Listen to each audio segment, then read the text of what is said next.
Olá, seja muito bem-vindo a mais um capítulo deste mundo corporativo que hoje vai dedicar-se a falar sobre inovação na educação e gestão de pessoas.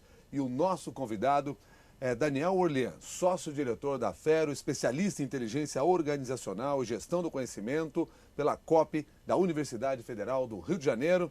Daniel Orlean, muito obrigado desde já pela sua presença aqui no mundo corporativo. Tudo bem com você? Tudo bom.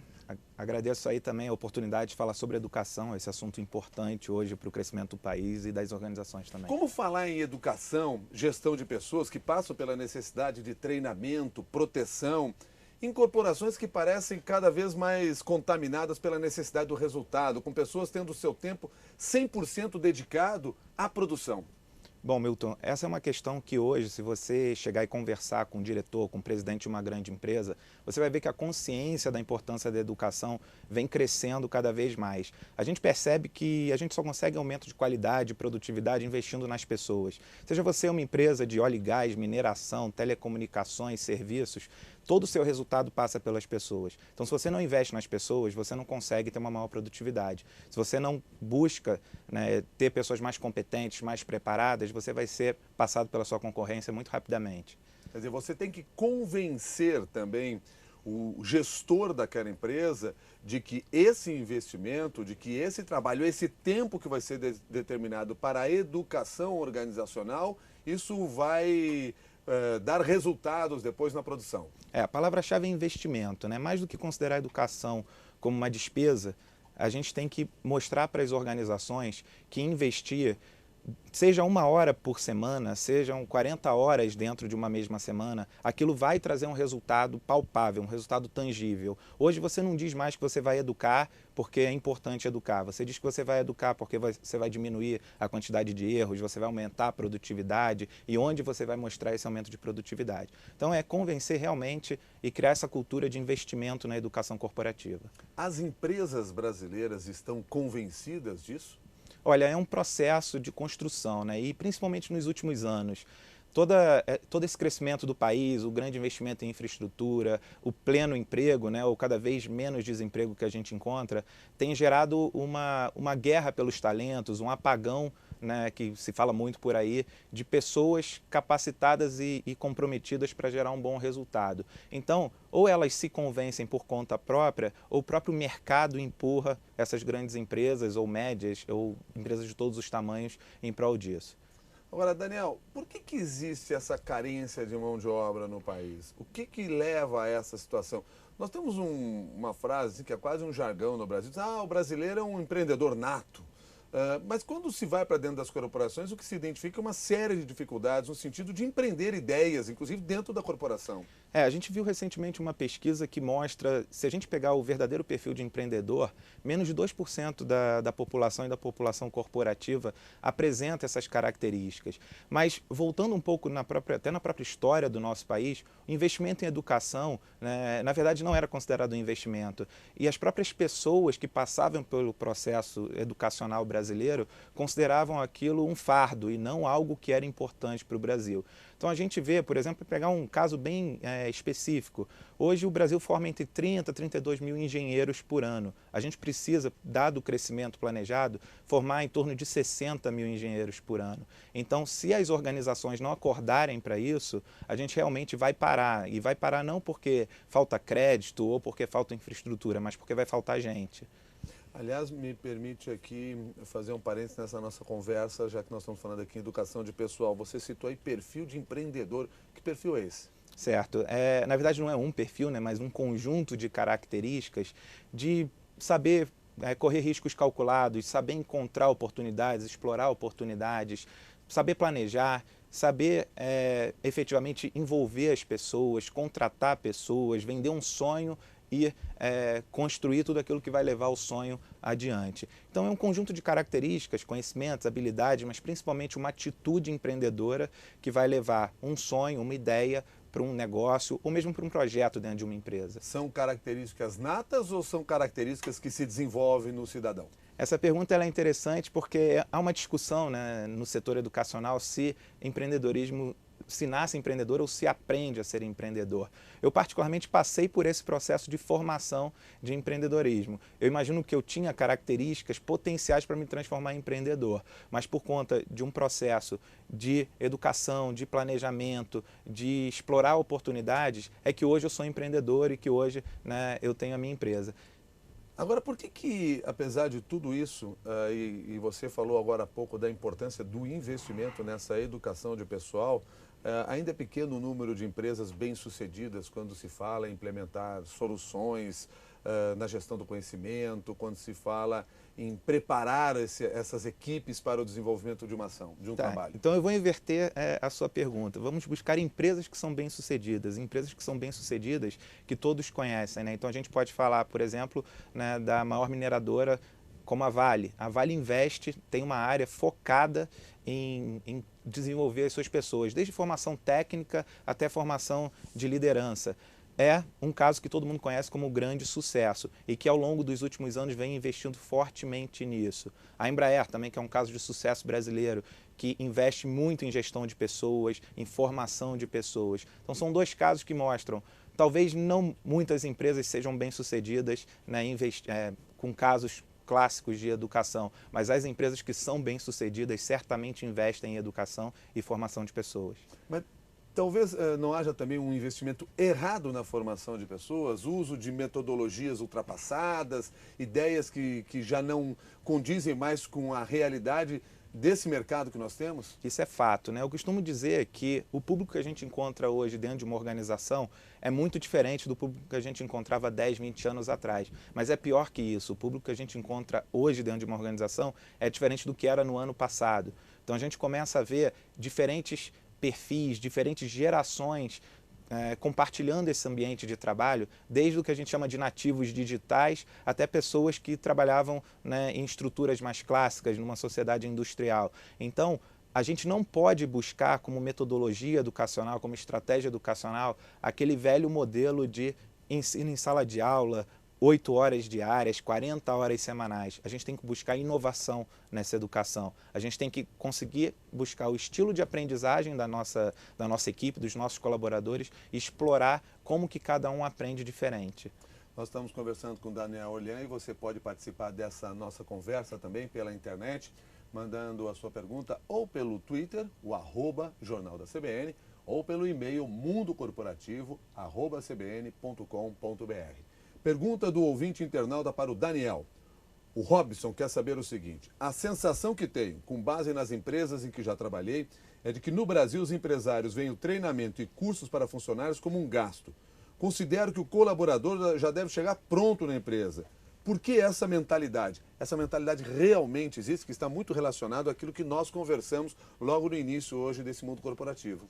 Essa mentalidade existe, mas ela deixa de ser a mentalidade dominante nas organizações, por dois motivos. Primeiro, porque é cada vez mais difícil você encontrar os profissionais preparados. Para dar um exemplo, não do Brasil, mas do exterior, as empresas nos Estados Unidos investem muito mais em formação e educação de adultos do que todas as universidades juntas. Então, isso é uma realidade. Se o empregador, se o empreendedor ou se o executivo não reconhecer que ele faz parte desse processo, que ele precisa investir, a empresa dele vai perder espaço no mercado. E a outra, que investe em desenvolvimento, investe em educação, vai ter resultados bastante claros. A gente consegue mostrar isso com casos, com indicadores, né, com empresas que investiram e que tiveram resultados muito melhores do que quando não investiam. Você se referiu agora, por exemplo, ao trabalho desenvolvido pela Vale. Eu fico pensando o seguinte: a complexidade desse trabalho, à medida que você não só está trabalhando com uma quantidade de pessoas muito grande, mas pessoas que vivem em culturas completamente diferentes, são pessoas ligadas a outros países, a outras histórias. Como é que se aplica um método, um modelo de treinamento, de gestão de pessoal com essa diversidade? Tá, então a primeira coisa que tem que estar clara na cabeça do profissional da área de educação e do executivo que vai investir nisso é qual é o objetivo educacional que você quer chegar. E esse objetivo educacional ele tem que estar ligado a um objetivo de negócio. Hoje as empresas só investem em educação se elas tiverem clareza de qual é o objetivo de negócio que ela vai conseguir alcançar. Então vamos imaginar assim a Vale, que está em 38 países diferentes no mundo inteiro, está no Brasil todo, né, que tem desde o profissional que está alocado numa usina, numa mina, até um gestor, um líder que está dentro, né, da corporação. todos esses profissionais têm que ser desenvolvidos, é claro que de formas diferentes e em competências diferentes. E cada profissional tem um estilo de aprendizagem, né, mais ativo. Então existem profissionais que aprendem melhor lendo, ouvindo, fazendo, participando de uma ação. Então, tendo clareza do objetivo de negócio, do objetivo educacional, a gente tem que criar um programa educacional que otimize esse perfil e otimize esses objetivos. Que pode ser desde um jogo educacional a ser aplicado em todas as unidades, ou uma palestra, ou um curso online, ou um curso que vai estar disponível no celular, no tablet, no computador, dentro de um ambiente presencial.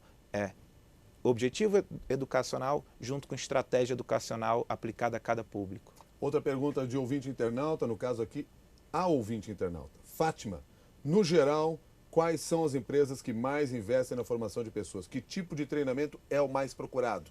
Ótimo. Na verdade, são duas perguntas. Sim. Hoje em dia, tá, eu seria injusto se eu falasse que são tipos de empresas específicas. Como eu falei antes, empresas que têm sucesso fatalmente têm investido em educação. Mas a gente pode citar no Brasil empresas como Vale, como Vivo, como Natura, como Embraer, né, como o Grupo Votorantim, que são empresas que investem continuamente no desenvolvimento dos seus profissionais. E todo um conjunto de pequenas e médias empresas também que, mesmo não tendo tantos recursos, buscam formas de aprendizado informal, colaborativo para desenvolver as pessoas. E respondendo a segunda pergunta, por mais que a gente sofra no mercado, né, de um apagão de talentos técnicos ou de profissionais da área técnica, o que ainda faz diferença é o comportamento. Então as empresas investem muito no comportamento, na postura, no profissionalismo, no empreendedorismo, que foi uma pergunta que você também já fez. A parte técnica é a parte mais fácil, por incrível que pareça, de ser desenvolvida. Agora a postura, o perfil é que hoje faz a grande diferença. Você citou agora há pouco a Vivo, uma empresa na qual vocês também desenvolveram ações de treinamento, preparação, gestão de pessoal. E é uma empresa que tem uma outra característica, que é o fato de não só ter um grupo de colaboradores extremamente diverso e grande, como também trabalha com um público completamente diferente um do outro, porque são diferentes soluções que são oferecidas no mercado. Como é que se consegue fazer com que haja uma linguagem própria de uma empresa com tanta diversidade? A Vivo é um caso bastante interessante porque ela leva para o seu processo educacional aquilo que ela vende também para o mercado. Então, se eles acreditam, né, até na própria visão e na missão, que o indivíduo conectado pode mais, eles também utilizam todo esse espectro de conexão e de comunicação para desenvolver seus profissionais. Então a Vivo é hoje, né, a empresa de telecomunicações que está presente em quase todo o território nacional e crescendo a uma velocidade muito grande. Então eles têm que treinar desde o vendedor que está numa loja, seja uma loja própria, uma revenda, uma loja autorizada, até um gerente de contas que vai atender grandes empresas. E é realmente um público muito diferenciado, desde aquele que está tendo uma primeira oportunidade de emprego até aquele profissional que já tem uma pós-graduação, um MBA. Para isso, a gente tem que voltar de novo à metodologia educacional. E eles utilizam isso muito bem, desde ensino presencial, ensino à distância, ou na verdade ensino conectado, né? Até o próprio slogan da Escola de Negócios da Vivo é conectado a gente aprende mais, porque se para o mercado conectado a gente pode mais, conectado a gente também aprende mais. Então o uso de mobile learning, que é o uso de aparelhos celulares para aprendizado a qualquer momento, eu estou em transporte de uma cidade para outra, eu posso ter acesso a um podcast, eu posso ter acesso a um conteúdo navegacional dentro de um smartphone, eu tenho um jogo de negócio que vai me desenvolver características profissionais. Então, todo o planejamento é feito para essa heterogeneidade do público e também, né, os diferentes objetivos que cada um tem. Se eu vou atender um membro de uma família que quer comprar um smartphone para sua filha, ou se eu vou atender uma grande empresa que vai precisar de 2.000 telefones celulares, eu tenho que estar muito bem preparado para isso. Isso é o que você chama de educação transmídia? Exatamente. A educação transmídia é você utilizar diferentes canais e equipamentos para levar o conhecimento necessário para as pessoas. Então, se eu tenho um conhecimento que eu possa distribuir como uma pílula de conhecimento, por que não utilizar aquele aparelho que está sempre com a gente, né, como o aparelho celular? Hoje, estudos mostram que eu tenho 107 aparelhos celulares para cada 100 pessoas no Brasil.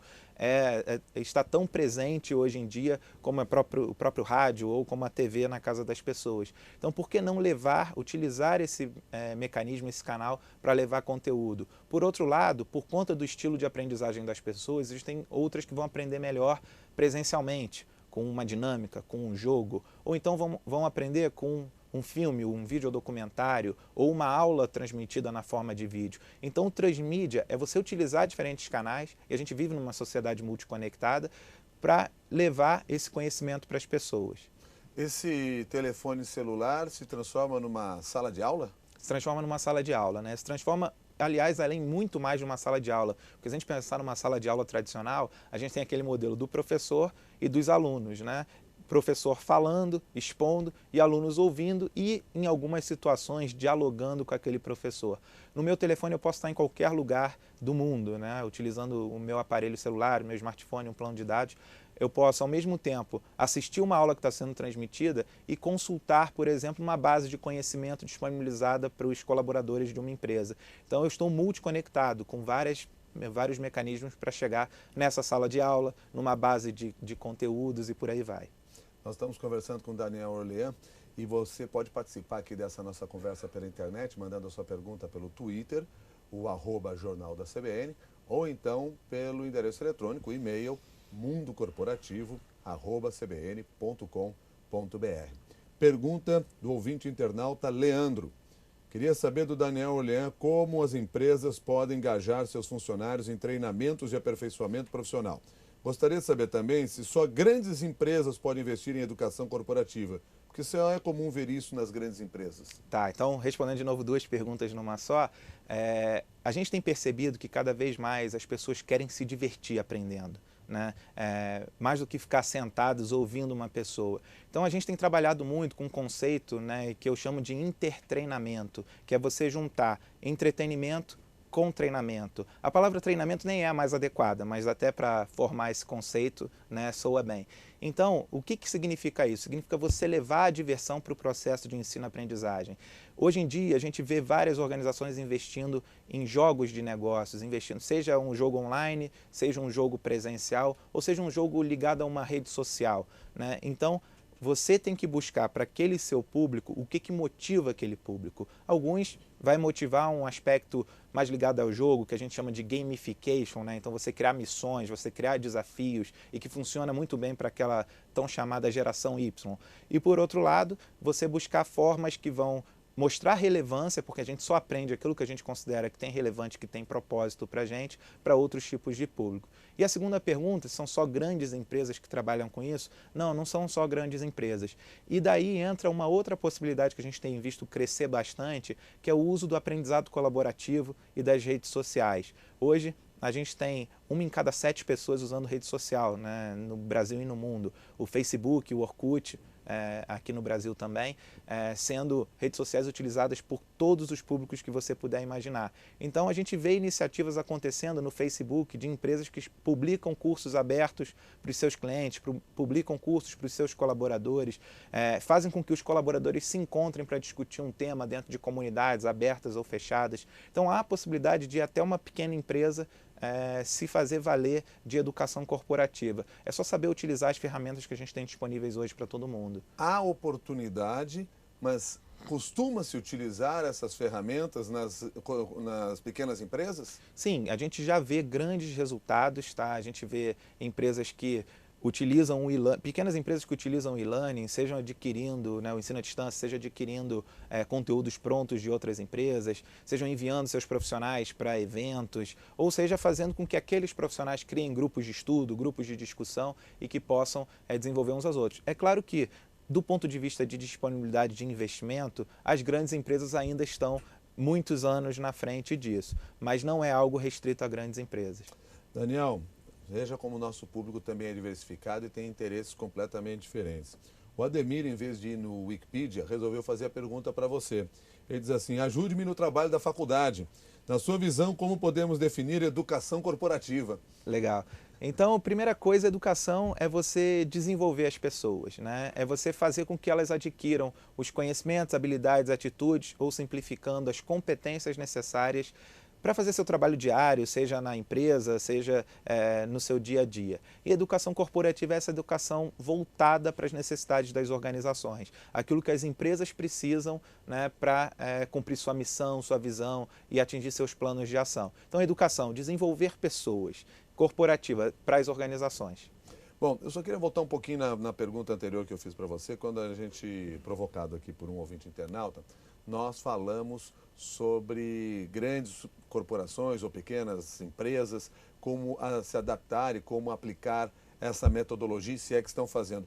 Quanto uma empresa precisa investir do seu orçamento para a educação corporativa? Tá, a gente tem visto hoje, né, referências em torno de 2 a 4% das empresas que são benchmarking, né, das empresas que têm alcançado resultados sustentáveis e satisfatórios com a educação corporativa. Isso é muito ou é pouco? Bom, se a gente imaginar, né, que um investimento em educação pode retornar de 10 a 20% de aumento de lucratividade, isso é realmente algo que vale muito a pena se fazer. Em alguns casos até de 50% a 60% de aumento de lucratividade. Mas o mais importante não é quanto que eu invisto, mas sim em que eu invisto. Não é pagar MBA e pós-graduação para todos os meus profissionais, mas sim identificar que pós-graduação ou que curso interno vai fazer diferença para aquele profissional que eu tenho na minha equipe, dentro da minha organização. Quem é que faz essa avaliação? Quem é que faz esse olhar para saber que critério deve ser aplicado? Se é MBA para todo mundo, se não é, se é um treinamento interno? Quem é que identifica isso? Hoje, né, as áreas antigamente chamadas de recursos humanos, né, e hoje a gente encontra todos os nomes possíveis, gestão de pessoas, talentos, área de gente, têm sido as grandes responsáveis por definir as estratégias de formação de pessoas nas organizações. Antigamente, as áreas de recursos humanos e gestão de pessoas eram áreas tático-operacionais, né? Eram voltadas para departamento de pessoal, pagamento de benefícios. Hoje elas estão alcançando posições estratégicas e muitas organizações já têm até vice-presidências voltadas para a gestão de pessoas.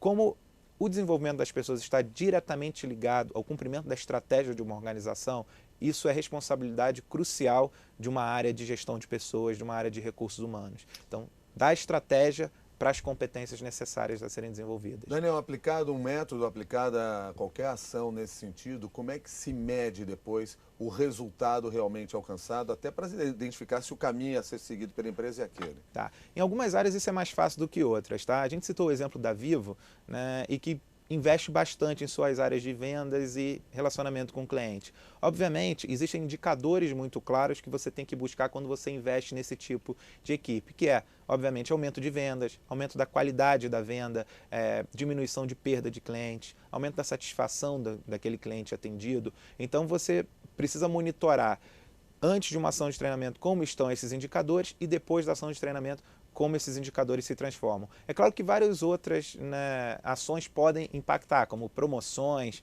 campanhas de marketing, publicidade. Porém, a gente isola esses outros fatores e busca aquele tão conhecido termo, né, retorno no investimento. Mas hoje as organizações avaliam em 5 diferentes níveis. Né? Primeiro nível de avaliação que você tem que buscar é a reação, ou também conhecido como satisfação com uma ação de desenvolvimento de treinamento, que é efetivamente se aquela pessoa que participou reconheceu que aquilo foi satisfatório. Seja porque ela gostou de participar daquela ação, seja porque a ação foi bem planejada ou porque vai trazer um resultado. Em seguida, a gente avalia o conhecimento, o aprendizado, o quanto que aquela pessoa aprendeu com aquela ação.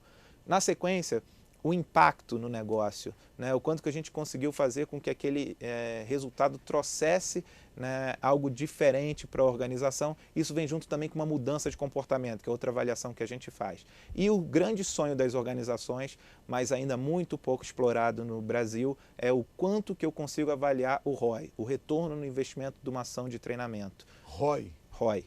Retorno? Return on Investment. Né? Tá, que é o retorno de investimento em uma ação. Exatamente. Tá, mas você falou cinco níveis. Né? Isso. Então é reação? Reação, aprendizado, comportamento, impacto e retorno no investimento. São esses os 5 níveis que devem ser levados em consideração. Por que esse último nível ainda é pouco aplicado?